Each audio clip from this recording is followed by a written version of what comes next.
Why do we, as Americans, have such an infatuation with grass? Maui, wowie!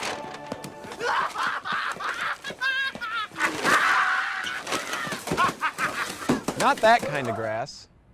This kind! Lawns in the conventional sense originated in 17th century Europe. The wealthy used lawns to show off their vast amount of fertile land.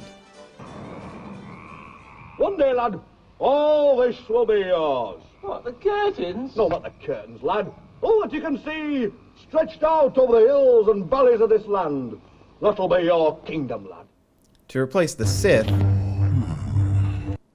scythe, in the 18th century, Edwin Budding invented the real lawnmower, which made maintaining lawns easier and more affordable. Yay! Later in America, because of the new affordability, the popularity of lawns was taking hold. Along the same lines, the agricultural industry exploded with many new inventions. However, there are still some people who haven't bought into the social norm of lawns. The soil under grass is very hard, and you can actually see, once you start looking at it, you can see if you're on a hill at all, you can see the water just washing through the grass.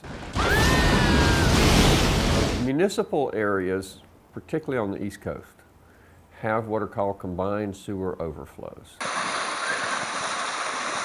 That means that the sewer system, which is where all of your sewer water goes, your dishwasher, your toilets, your washing machine, all of that goes into a sewer system, but the pipes that get the water there are very old, in some cases 100+ years old. And so they weren't built for the level of development that we have here.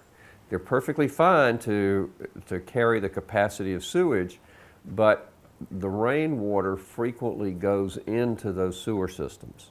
And when the rainwater, when we have one of these episodic rain events, gets in there, it overflows the system. The pipes literally cannot handle it. And so they're relief valves, more or less. And those relief valves allow the water, and it's now, at that time it becomes mixed. It's rainwater with the sewage water.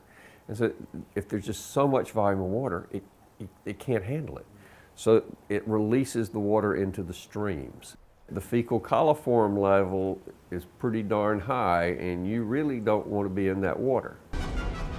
So basically, rainwater runs off our lawns and overflows our sewer system, causing sewage to end up in our drinking water.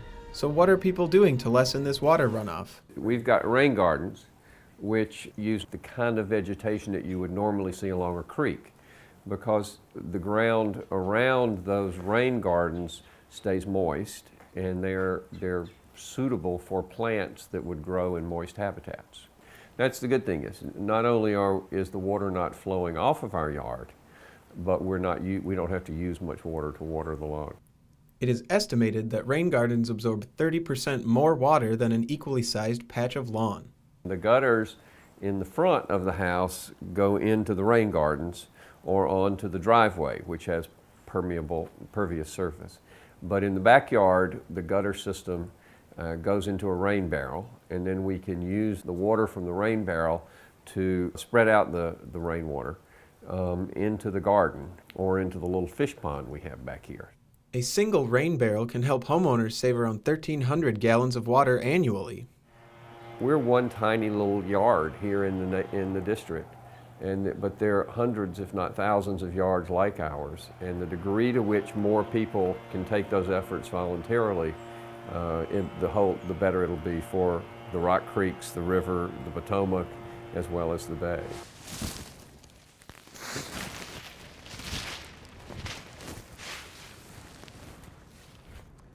Inherently, the lawns that we have are not that bad. However, the water runoff they produce and the pollution from maintaining them have very negative impacts on our environment. So here's some things you can do at home. If you don't have the time or the money to create rain gardens in your own yard, you can purchase a rain collection barrel from a home improvement store. Sometimes watering and mowing your lawn just isn't enough, and you have to use chemicals to get the desired look.